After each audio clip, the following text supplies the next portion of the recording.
Today's sponsor of the podcast is a Norwegian eyewear brand, Frank Walton. I've been having this exact frame, these glasses, for over 6 years. I've been traveling all across the world with them, skiing, motorcycling, and they're still in top shape. I have around 5 pairs. I always use them on stage, always get a lot of compliments. So check out in the link below. And thanks, Frank Walton, for sponsoring our first ever podcast episode. Hey, Thomas. Oh my God. Really great to see you.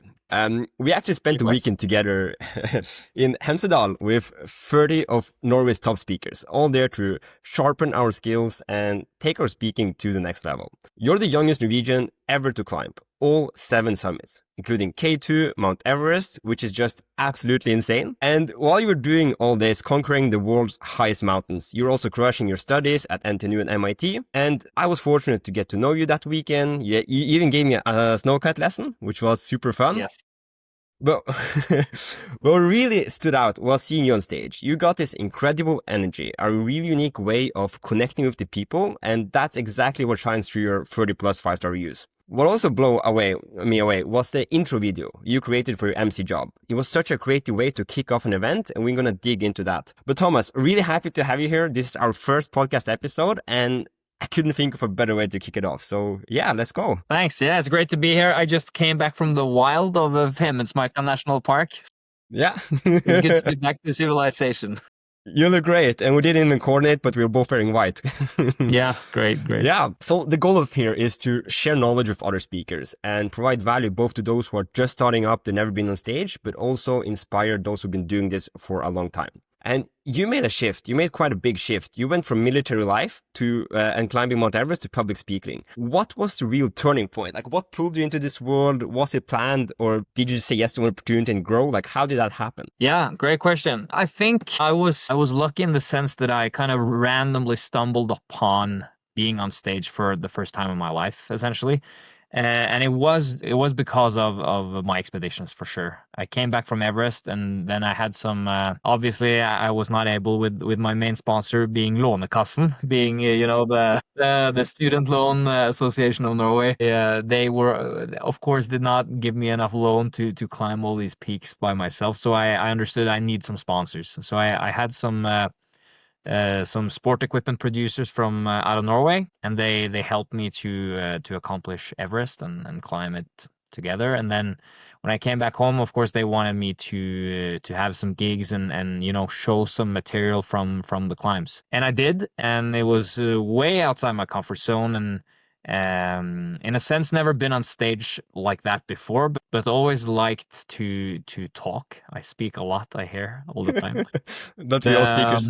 Yeah, like most speakers do. And I just felt in love with being able to share something from my own life that is actually, I could see, I could see in people's eyes that it was actually creating value for them. That was just amazing. And in the beginning, of course, it was value creation only for like-minded people who wanted to climb, right? It was very technical. And when I look back on it now, I was a horrible speaker because I basically just in a chronological way, I just explained every step of my expedition and the training and the practice and everything. But yeah, I just thought this is a lot of fun and I would like to dig deeper into it. So that was the big change.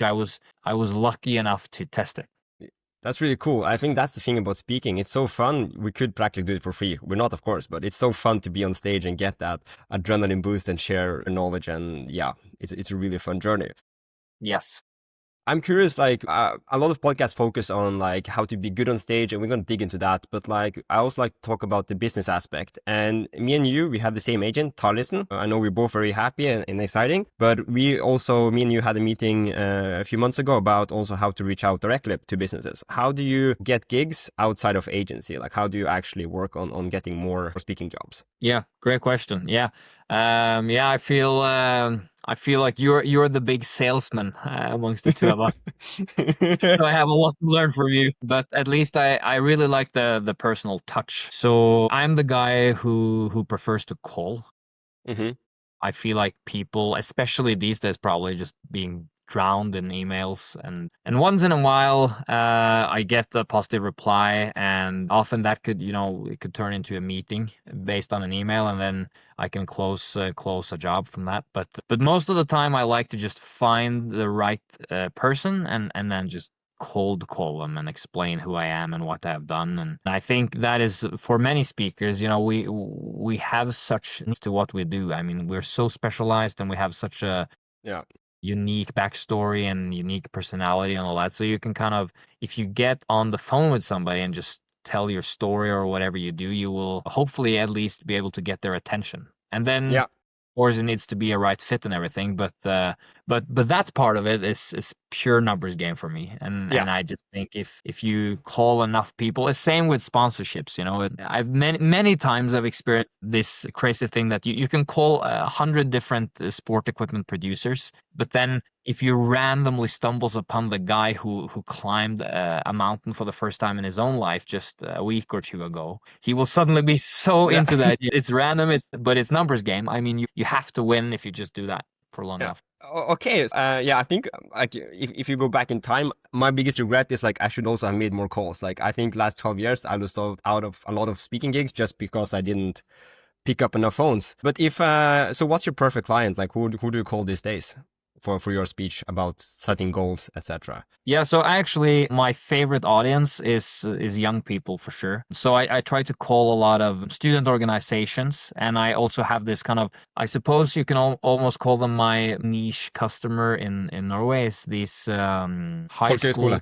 yeah, folkehøyskole, which is kind of a strange thing we have. It's a 1 year school after high school, which is voluntary, but I mean the curriculum is to dive down into whatever is your passion essentially, and there's a lot of sportsmanship and outdoormanship, and I really like that. And I, of course, also based on my background, I can inspire them a lot due to the fact that I kind of jumped out of the A4 life and just went my own way, and I like that. So then I find them online, I find the leader of the student union or the headmaster of this school, and I just give them a call. And I mean, people usually don't pick up. You have to try several times, but Yeah. once you get them on the line, you're much more in, I feel, than if you contacted them by email. You can follow up by email then, because they will associate something to your name, and they will kind of know that you're serious about doing this and you can create value. And if I'm a student leader, so how would a phone call from Thomas sound like? If I'm a student leader and you call me, like, what do you like? How is your open line? I'm actually quite curious.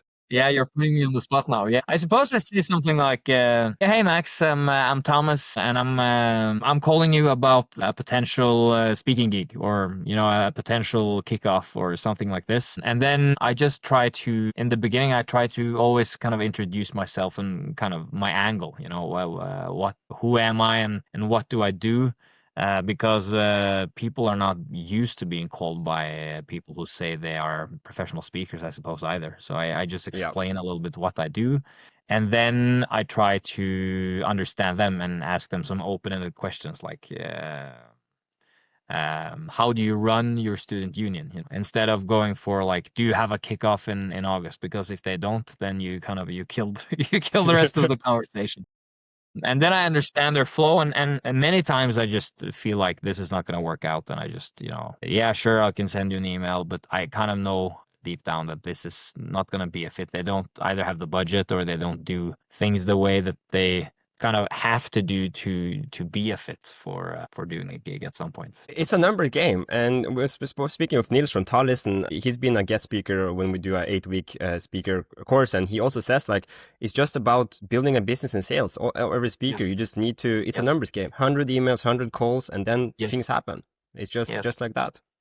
And Yeah, and you my also and my girlfriend is also, we're kind of doing this sportman thing, both of us. She doesn't wow, do speaking gigs, but she's now managing all our sponsors for sport equipment, and we have two dogs, and they have free food for free meat. amazing. So she runs all that, and she does everything by email. She hates conflict, so she's kind of shy on the phone and everything, but she just hammers out all these hundreds of emails, and she's really proven that it's 100% a numbers game. But when you have a lead, I think you should take good care of them. Yeah. Then the work really starts. But until you find a potential fit, it's just a numbers game. Yeah, absolutely. So, and then let's transition a bit about MC. So, I just started to learn this game, and I did my first. It was so fun because you get to write new stuff and be creative. You done quite a few MC jobs. How do you prepare? Can you just spend a minute? How do you prepare? Like, do you call over all the speakers in advance? Like, how do you nail the preparation for an MC gig? Yeah, yeah, good question, and congrats, by the way. It's I agree, it's so much fun. It's so different and so much fun. But I've done so few that I feel like every time I do it, it's a very special thing for me. Whereas my normal corporate speaking gigs, I more I have a lot of things to lean on now, and I'm not that far outside my comfort zone anymore. I try Mm, renew it and add more features and include audience in different ways, etc. But for the MZ jobs, it's suddenly like, whoa, new gig, new thing. And I try to specialize it. I try to build it up a little bit from scratch, just like think rationally and logically about who's the customer, what do they want, who is in the and when I get them from Tallrisen, our agent, I of course I speak a lot more with them before MC gigs than I do with a normal speaking job for sure as well. So the biggest one I've done is the one at Fyri. I guess we're gonna talk a little bit about that later as well. yeah. And I got it through Tallrisen, and I actually had 2 or even 3 fairly big meetings with the customers beforehand, which was really helpful just trying to understand what they did. And I actually called every single speaker. You call. Like you asked, I called all of them, tried to get to know them personally a little bit and understand. The most important is like, what do you want to convey? What's the intention behind your speech? And then I build the introduction around that, and I always try to have some nice follow-up questions. Mm. And for these MC jobs, it's the only time I ever have something written with me on stage as well, because then I have these cards, I can always go back to them. Yeah, that was my question. Did you spend a lot of time memorize? Did you try to memorize all the intros? I tried and I did manage to do a few, but at some I had to still look on my. I brought my Remarkable tab on stage. Did you try to memorize all, or I do you I think? memorized all, and to be honest, like couldn't I wouldn't be able to do it without the paper itself. So I need the structure, but I hide it for the audience, and I sit on first row. I pay attention to the speaker, and then I sit there and try to memorize my next lines, Mm, because what I found was that every time I jump on stage, I'm not supposed to say that much, 3, 4 lines, and I can't memorize hundreds of those lines for the day. But if I go through them enough times, the days in advance, I will be able to kind of memorize again the 3, 4 lines I need, jump on stage, and deliver them. that's a good point. And that worked well. And kind of what I did, I learned from Eirik Norman Hansen, Yeah. who is also in Talerisen. The best tip ever is that I was always had a pen and a sheet, and I wrote down some live questions from the whole Mm, speech, because of obviously I didn't talk to these people for half an hour on the yeah. phone the week before. I just needed a sense of what they wanted to convey, and then I wrote down all these questions or points, or I tried to make a bridge. I listen to the speaker. I know who is going to be the next speaker, and I try to take something, just some point. It doesn't need to be 100% spot on either, but something I can do to kind of build a bridge into the next topic or the next speaker. That worked well Nice. for me. Okay. So yes, yeah. So you were sitting down, listening to the speech, making questions from what you're listening to, asking that, and make the bridge. Cool. That's Exactly. really nice. Yeah. And I also found out that, which is why I loved it so much as well. The most important thing is for sure your presence on the stage. You have to be in the now, and it's much more important how you say things than what you say. Even more for an MC gig. This is of course also a bit true for a normal speaking gig, but yeah, I mean it's a conference. I mean people are in that room for 10 hours a day and workshops. It's so intense, it's so much impressions, and at the same time it's in this beautiful place Hemsedal with all the mountains, and they want to experience that a little bit, and they're all going to do some sports and activities and enjoy some nice food from the restaurant, and you have to kind of just take them through the whole day and the whole experience. That is equally as important, I would say, as just delivering the The academic sentence. stuff on Yeah. stage, the sense on stage. I mean, the speakers are there for that. You're not there for that anymore at all. You Yeah. just need to create the atmosphere and take them through the day. Take care of them. And Yeah, and it's fun to be on both sides of the table because like you really, as a speaker, you really notice if the MC is good or bad, right? Yes, Like you go to a yes, conference and if they don't call you, they don't ask for introduction, you have to yes, call and make them because I think that's yes. the worst when you get introduced and they mix up the facts and you spend like the first minute on stage to say, oh, no, I actually don't live there. And no, I actually don't do that. But hey, let's start. It's painful, really Yeah. painful. Yeah. Yeah, 100%. And also I think like when I was in the military, I was a commander. I did this 1 year commander school, and the one rule we had, I learned so much in the military, but the one rule we had was that when we're done with education, we're gonna actually have our own soldiers, and we have to be the best example. I mean, you can't really stand there and shout at the poor soldier for not shining his shoes if your shoes looks like shit, you know. Yeah. So I think this is very true for an MC job as well. Like we have to be a little nudge better almost than the Yeah. speakers on stage because we're really gonna try to make the whole event shine, and we're the glue, you know, to try to bind everything together, and it's such an important role. But it doesn't necessarily mean that it's hard in the sense that you have to, you know, learn all the topics from the different speakers, etc. That's not necessarily that relevant, but everything you do have to be very planned and yeah, you have to plan for success, I would say, for sure. So I'm Yeah. going to try to And I play tried to the add some humor, tried to find some humorous points in advance, something I can use throughout the day. That is perhaps also not relevant to the speakers at all, but just about the site or, yeah, whatever. Yeah, I got a tip from I think it was Solfrid or someone. Yeah, Solfrid Flatterby that also just ask all the speakers about either a fun fact or something no Yes, people know. You might end up using it, you might not, but it's better to have that material in hand just so you can play around with it. exactly. Okay, so I think not every speaker know that actually MC jobs pays better. Me and you are now listed on Tallinn for around 2,800 euros per gig. MC job, the big you had was 2 days, a lot of preparation, and if I remember correct, it was around 6,500 euros. And you made a video. We're gonna get back to how you made it, how much it cost, was it worth it? I think it was, but let's just play it 36 seconds, and then we can debug it. So let's see here. Wow, Yeah. that was so cool. It was so cool. And man, I remember we were in the same hotel and you were supposed to go on stage and everybody, where is Thomas? And I go outside and I'm like, Thomas, you need to come. You're going on stage now. And you were like, Max, just go inside. Because yeah, you were about to start a video and use this, and you had the same suit on as you did in the video. Yeah. It was amazing. So how do you came up with this idea? Because it's one I just love it. It's just I'm getting goosebumps, man. It's so creative, so cool. How did you come up with this idea? Yeah, it pays to do extreme sports for sure. That's the moral of the story, I suppose. uh, yeah, it was very random. It just kind of popped into my head because it was the first time I had a big gig in my home place, Hemsedal. And I moved there for nature and for extreme sports, and I fly a lot of paraglider and also this tiny speed glider thing. Yeah, it's the first gig I ever had where I felt like I could combine this in some sense. You know, I could land there or make a show or do something with this. And obviously, extremely weather dependent sport. So I figured I can't really do it live, but I could shoot something. And then the Cool. idea popped into my head that why not just start with a bang? And obviously, once in the video, I take the doorknob, I just walk straight into the room, and everybody was like, what is he really? He came from that flight now? You know, I mean, perhaps 20-30% of the people in the audience, they took the bait, you know, they Yeah. believed it. And outside, there was like 20 meter per second winds, and there was no way I could have flown in those conditions. Yeah, so fun. Wow. I want to join you one day in those paragliders. Like, yeah, really want to join that. Yeah, So you will. how much did it cost you to actually shoot it and make it? What was the production cost? Yeah, so it was around 4,800. No, I mean 480 euros, something like this.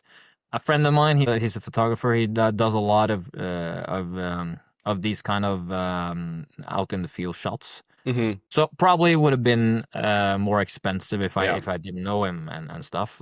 So of course you have to balance that with the whole budget. Like for me at least, it feels like you can't really spend more than 10-15% of Yeah. the whole budget on something like this, especially if it's not an investment. But I Yeah. had the idea in my mind already then that this is potentially an investment. I can reuse it, and I have a few times already, like when you visit. Exactly. And then So it's like yeah, it 100 makes euros. Yeah. yeah, it makes more sense. And also it's about learning, right? If you can, I mean, our hourly pay is great. So if we can use 10-15% to experiment a little bit from time to time, and that's also, like you said, numbers game, Yeah. right? And Yeah. suddenly if one of your ideas is really, I mean, maybe one of your ideas will define you as a speaker in 10 years, and that's your trick. Like Francois, for example, you know, he enters all these different characters, and that's kind of what defines him as a professional speaker. And if you can try some stuff every time to maybe find that uniqueness for your whole career, it's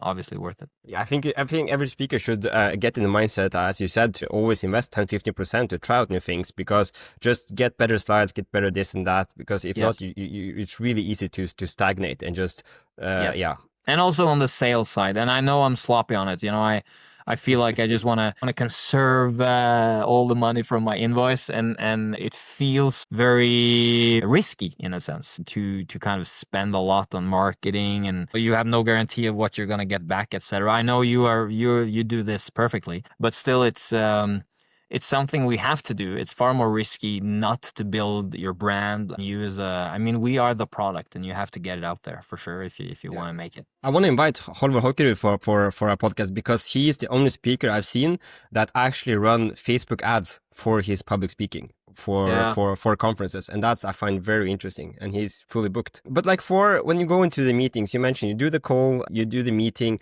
What do you think counts? Is it the email? Is it the meeting? Is it your speaker reel? Is it your reviews? I know it's kind of also the whole package, but what do you think really counts if they're considering 10 different speakers and they're going for Thomas Luna? How did you think you persuade them to go exactly for you? Yeah, really good question. I think it's very difficult to answer because also I think, like you said, I mean, all these things contribute, but they obviously have different weights. But it depends on the decision maker what weight they give the different things as well. Mm. Like with every sale, right? I mean, if your decision maker is a very emotional type of person, maybe it's 100% your persona and how you enter the meeting, and if you take the room, the atmosphere, and all that. Or if they just simply like you and what you stand for as a person. Whereas it could be very academic decision maker, which will focus much more on your topic and how well the academic topic fits the audience and what they want to, the kind of intention they have behind the kickoff. I feel a big kind of two different clients there as well. You know, some of them, they hire me really for what I talk about and setting goals, and they want to achieve their goals, and they have just had that big strategy change in the company, etc. And somebody hire me for pure education. I mean, Yeah. entertainment, and that's why I'm there. And I'm there before drink starts in the evening, and that's it. And they just want to hear about Everest and see some crazy pictures and videos, and that's it. So changes a lot, I think, from client to client. And you have to read them before you enter the meeting, obviously, and find out the right way to close the deal. Yeah. Any advice on the meeting? Like, how do you open it? Do you say, hey, let's introduce ourselves? So if I'm again the guy at the student union, and you have a meeting, like, how would you normally enter the meeting and do it? Yeah. Yeah, you're asking difficult questions because I haven't really thought about this, Max. I just so I guess my short answer is I just go with the flow. I am myself. I'm fairly straight to the point, I think. Mm. So I would not do any formal introduction or anything like that. I try to, at least unconsciously, I try to kind of grab their attention immediately in the meeting. So I try often. I do this on stage as well, by the way. I try to maybe make a joke about something that I did today, or I just arrived from there. Like I did today, you know, I just came from Femundsmarka National Park, or something to kind of break the ice. And it doesn't have to be that funny, but if everybody just smiles or laughs a little bit, then the ice is gone and we can just focus on what we're supposed to talk about. Yeah. Just go Yeah. with the flow. And then I go with the flow from there. Do you have any, like, we're getting to the end here. It's been a very interesting conversation. I'm curious, like, how do you improve as a speaker? Do you watch your videos and look, oh, I could do this better? Do you get some test? Like, how do you get better? Like, what's your game plan to improve your speeches? Yeah, for sure. This is the thing I love about our agent, Taleristen. Mm. Nils and the whole team, that's their real speciality, I think, that they have built this amazing community. And the two of us, for example, I mean, maybe in a parallel universe, we would look at each other as fierce competitors, but I don't at all, right? I mean, No. we We learn from each other, we help each other, and that's, for me, that's the most important part of it. I sign up for all these different courses and meetings and stuff through Tallesen. Mm. Yeah. And I try to ask the audience sometimes for feedback. And of course, Jannicke, my partner, and my dogs, Lentik and Arctic, they are my favorite audience. So not every time before I go on stage, but especially if I change material, I test it on them. So I line them up in the living room and I do the full presentation on the TV, and Yannick has to write some feedback, and Wow. I can test tech, I can test kind of the run through of everything, especially if I want to activate the audience, for example. Yeah, I find it really helpful. I started using Slido not that long ago, Me and too. I just signed up. Just signed up yeah, after Erik Norman Hansen. You too, yeah, after and Hemsedal? Yeah. Yeah. yeah, it's amazing. I love it. I use it all the time. I activate the audience, and also for Q&A and stuff. I mean, people are shy, they don't Perfect. want to raise their hand. I mean, there's so many It's benefits I perfect. get from using it. And then I test the whole tech with Jannike, for example, and I get some feedback on how I should phrase the questions and whatnot. So. I think the feedback thing is so important. Like I also been to two sessions with Tal where it's just like a room full of speakers. You do your thing, 20 minutes, and people just tear it apart. And we've been doing the same speech for like 6 years, but just getting that professional take on it and inputs. That I think that's the way for what distinguishes speakers who are average and those who are really struggling. No, not struggling, but aspiring to become very good. Yes. Yeah. And then Thomas, to the last question, like when things go wrong, tech fails, you forget a line or you lose the room, what's your go-to recovery? How do you get back in control fast? Like what's Yeah. Yeah, also a good question. I think, like you mentioned, the tech doesn't work or you lose the room. I think my priority is always not to lose the room. That is kind of, I have to avoid that at all cost. So I guess you can say that I would sacrifice all the other things just to keep focus and presence in the room and try to just work with the room to be there with the audience, because instead of having the I am up here on stage and you guys are down there and my job is to blah blah blah, I try to imagine us as just one big herd. So if something happens, I mean, if the fire alarm goes off, or I mean whatever might happen, or somebody faints in the audience or vomits, or I mean whatever can happen, and we still experience it as a whole. And if they have to deal with it, I can deal with it the same way. And then you will never kind of lose the room. That's the most yeah, important for me. yeah, good advice. And I think like for speakers also like you can have 400 people in the audience and most people are excited to look at you, but if you see one person on the phone or something, like, don't be discouraged. Like you never Yes, know while they're there, maybe their mom or dad is in the hospital or they're having a very bad day. Like just don't be correct. discouraged if one or two in the audience are not paying attention. Just try to own the kind of majority of it. And also the overall, I mean, we talked a lot about numbers game, and another thing I find to be very correlated with something you can't control is the kind of the overall atmosphere of the room. I mean, you can decide if you can grab the room or not, but you can't really lift them out of the state they're put in due to No. the circumstances of the weekend. Usually it's a weekend, and if you are the last speaker and it's 6 p.m., you can't just say, "Hey, everybody, let's stand up and do some yoga stuff," and then we're all back, and it's 9 a.m. It doesn't work like that. You have to kind of take them where they are and work with them there. And so even though it can look like everybody's flat and they don't laugh at your jokes that much and stuff, it might just be because they were out drinking Yeah. until 3 a.m. the day before, and it's totally out of your control. But they will still approach you. If you just deliver, they will still approach you afterwards and like, "Hey, man, that was excellent. Thank you so much." Mm. So I have had a very hard time when I do feedback afterwards and they rate the speech and stuff. I've had a very difficult time try to correlate their replies versus my impression of them during the speech. That is Yeah. not correlated whatsoever No. because it's It's the so it's the out. worst when you're like you do joke after joke and people laugh a bit, but you like last time they laughed more. But it's as you say, you never Yes. know. They might be tired. It might be a But party you before. might then change. You might not then try to add on your 5 next jokes. You might try to adjust a little bit and change it because they're not there. Let's go more to the academic side of things, perhaps, or Yeah, you can always absolutely, plan it, improvise it better due to the absolutely. response you get. Oh, Thomas, I just popped up the last question I have. It's like we're going back to the MC thing. Did you have any speakers who went over time, and how did you handle that? Yeah. So that's also why I want to talk to them beforehand, because I want to know what the organizer told them. Hmm. Because what I found was there was a lot of mismatches between what kind of time they actually had in their slot and what they think they had. And also, I get kind of a feeling on the person. I mean, especially people who have been in the industry for 30 years and they have a ton of experience and stuff. Those are often the guys who drag out the time a lot because they think they just, they own the company, they Yeah. own the room, they own the time, they own everything. And then I can kind of go a little bit more through it. So I think, again, the success is in the planning.